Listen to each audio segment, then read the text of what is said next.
Hello and welcome back guys, स्वागत है आपका एक और नए वीडियो में। यहाँ पर देख सकते हैं कक्षा 12 वालों का यहाँ पर अर्थशास्त्र का पेपर यहाँ पर पूरा का पूरा ओरिजिनल लेकर आ चुके हैं। तो आपको बिना टेंशन के इसे याद कर लेना और पेपर में जाके छाप देना। यहाँ पर देख सकते हो अर्थशास्त्र का पेपर है, यहाँ पर त्रैमासिक आपका पेपर यहाँ पर होने वाला है। जल्दी से चलिए आपको पेपर दिखा देते हैं यहाँ पर बिना टाइम वेस्ट किए, क्योंकि जितना टाइम बचा उतने में ही आपको याद करना पड़ेगा। तो यहाँ पर देखिए आपको इसके आंसर चाहिए, आंसर हम अभी प्रोवाइड किए दे रहे हैं, जस्ट 10 मिनट के अंदर आपको प्रोवाइड हो जाएंगे। तो आपको टेंशन नहीं लेनी है, सिर्फ चैनल को सब्सक्राइब, वीडियो को लाइक कर देना है। यहाँ पर देखिए व्यष्टि अर्थशास्त्र में अध्ययन करते हैं व्यक्तित्व आर्थिक इकाइयों का, संपूर्ण अर्थव्यवस्था दोनों का, जलवंत समस्याओं का। जिसका भी करते हो आपको कर देना है। जब सीमांत उपयोगिता शून्य होती है तो कुल उपयोगिता शून्य होती है, घटती है, बढ़ती है या सर्वाधिक, जो भी हो इसका आपको कर देना है। देखिए तटस्थता वक्र का झुकाव रहता है, कीमत अनुपात, घटता हुआ घटक प्रतिस्थापना, सीमांत उपयोगिता, मांग और कीमत में विपरीत संबंध कहलाता है। मांग में वृद्धि, मांग का नियम, मांग में कमी, मांग की दशा। राष्ट्रीय आय एक माप है देश के कुल निर्यात की, देश के कुल आयात की, देश के कुल उत्पादन की, देश के कुल सरकारी आयात की।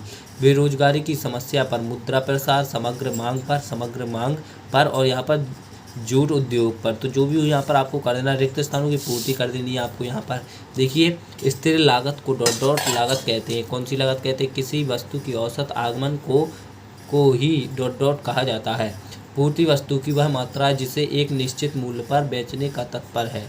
आधुनिक युग में बिना ताज के बादशाह डॉट डॉट कौन कहलाता है? वस्तु विनिमय प्रणाली में डॉट डॉट सीमित होती है। कौन सी चीज़ें सीमित होती हैं? मांग का नियम डॉट डॉट कथन है। किसका कथन है? उत्पादन के साधन डॉट डॉट होते हैं। उत्पादन के साधन कौन से, यहाँ पर आपको कर देना है। सत्य मिल जाते हैं। केंद्रीय बैंक बैंकों का बैंक होता है। केंद्र रोजगार सिद्धांत पूर्ण उपयोगिता पर आधारित है। एमपीसी तथा एपीसी सदैव समान रहते हैं। सुख और अर्थ विलासिता की वस्तुओं पर सदैव समान दर से कर लगा दिया जाता है। व्यापार संतुलन में दृश्य और अदृश्य दोनों मर्दे शामिल होती हैं और उपयोगिता व्यक्तिगत होती है। सही जोड़ियाँ बनाइए। देखिए मोंग के नियम का आधार बाजार, पूर्ति सारणी, कीमत, तत्व। यहाँ पर देखिए आपको सामने ऑप्शन मिल जाते हैं, तो आपको इन्हें मिला देना है। इसके साथ आगे चलते हैं तो आपको नेक्स्ट देखने को मिल जाता है। सीमांत उपयोग प्रवृत्ति 1 एमपीसी के बराबर होता है। वस्तु की मांग का संबंध, यहाँ पर एक शब्द और वाक्य में उत्तर यहाँ पर आपको दे देने हैं।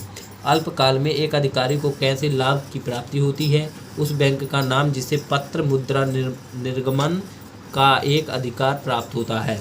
किसी देश के आयातों व निर्यात के उत्तर को क्या कहते हैं? बीमा, परिवहन, पर्यटन, उपहार आदि को कौन सी मर्दों में रखा गया है?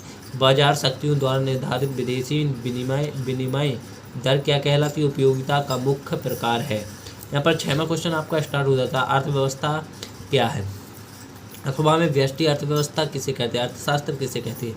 उपयोगिता क्या है? सीमांत उपयोगिता क्या है? बजट रेखा क्या है? खुली अर्थव्यवस्था से क्या आशय है? और उदासीन वक्र क्या है? अथवा में आपको देखने को मिल जाता है। मांग तथा आवश्यकता में अंतर बताइए, मांग को समझाइए, समान वस्तुओं से क्या आशय है?